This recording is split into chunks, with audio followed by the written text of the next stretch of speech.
ఏపీలో cordon search operation కొనసాగుతుంది. Counting సమయం దగ్గర పడుతూ ఉండటంతో ముమ్మర తనిఖీలు చేపట్టారు. రాష్ట్ర వ్యాప్తంగా 168 సమస్యాత్మక ప్రాంతాలు గుర్తించారు. పల్నాడులో ఇంకా ఉద్రిక్తంగా ఉంది. సిట్ దర్యాప్తు ముమ్మరం చేస్తుంది. తిరుపతి, పల్నాడు, తాడిపత్రిలోనే అధికారులు మకాం వేశారు. ఎన్నికల తర్వాత జరిగిన హింసాత్మక ఘటనలపై సిట్ దర్యాప్తు కొనసాగుతుంది. ఇటీవల ప్రాథమిక రిపోర్టు ఇచ్చిన ప్రత్యేక దర్యాప్తు బృందం అల్లర్లు చెలరేగిన ప్రాంతాల్లోనే మకాం వేసింది. 3 బృందాలుగా విడిపోయిన అధికారులు తిరుపతి, అనంతపురం, పల్నాడు జిల్లాల్లోనే ఉన్నారు. ఇప్పటికే క్షేత్రస్థాయి పర్యటనలు పూర్తి చేశారు. అవసరమైతే మళ్లీ దాడులు జరిగిన ప్రాంతాలకు వెళ్లే ఆలోచనలో ఉన్నారు. ఆయా జిల్లాల్లో నమోదైన కేసులను పోలీసులు విచారిస్తున్న తీరుపై మరో నివేదిక ఇవ్వనుంది సిట్. పల్నాడు జిల్లాలో చెలరేగిన హింసాత్మక ఘటనలపైన సిట్ విచారణ కొనసాగుతుంది. నిందితులను అరెస్టు చేసేందుకు ప్రత్యేక పోలీస్ బృందాలను ఏర్పాటు చేశారు. మాచర్ల ఘటనలకు సంబంధించి సుమారు 30 మందిని అరెస్టు చేసి కోర్టులో హాజరుపరిచారు.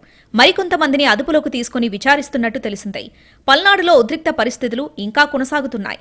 చలో మాచర్లకు టీడీపీ పిలుపునిస్తే పోలీసులు అభ్యంతరం తెలిపారు. మాచర్లలో ఎలాంటి రాజకీయ పర్యటనకు అనుమతి లేదని స్పష్టం చేశారు. టీడీపీ నేత దేవినేని ఉమాను గృహ నిర్బంధంలో ఉంచారు. 10 రోజులుగా పల్నాడులో 144 సెక్షన్ అమల్లో ఉంది. భారీగా పోలీసులు మోహరించారు.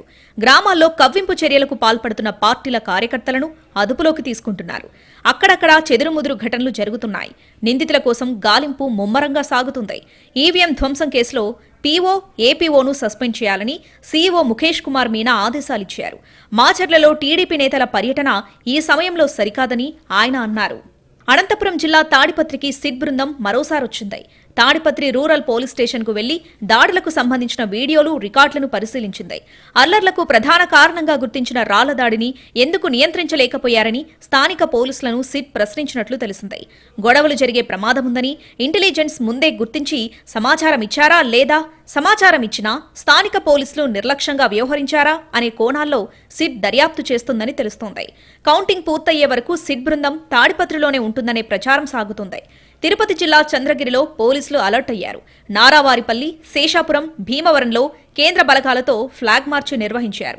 సమస్యాత్మక ప్రాంతాల్లో పోలీస్ పికెట్ ఏర్పాటు చేశారు. చంద్రగిరిలో 144 సెక్షన్తో పాటు 30 యాక్ట్ అమల్లో ఉంచారు. సభలు, సమావేశాలు, ఊరేగింపులకు అనుమతి లేదంటున్న పోలీసులు పోలింగ్ తర్వాత జరిగిన హింసాత్మక ఘటనలతో ముందస్తు చర్యలు చేపట్టారు. ఏపీలో కార్డన్ సెర్చ్ ఆపరేషన్ కొనసాగుతుంది. కౌంటింగ్ సమయం దగ్గరపడ్డంతో పోలీసులు ముమ్మర తనిఖీలు చేస్తున్నారు. గ్రామాలను జల్లెడపడుతున్నారు. పత్రాలు లేని వాహనాలను సీజ్ చేస్తున్నారు. అనుమానితులు సంచరిస్తున్నట్లు గుర్తిస్తే తమకు సమాచారం ఇవ్వాలంటూ స్థానికులకు సూచిస్తున్నారు. పోలింగ్ తర్వాత అల్లర్లలో పాల్గొన్న వారిపైన పోలీసులు ఫోకస్ చేశారు. రాష్ట్ర వ్యాప్తంగా 168 సమస్యాత్మక ప్రాంతాలు గుర్తించారు.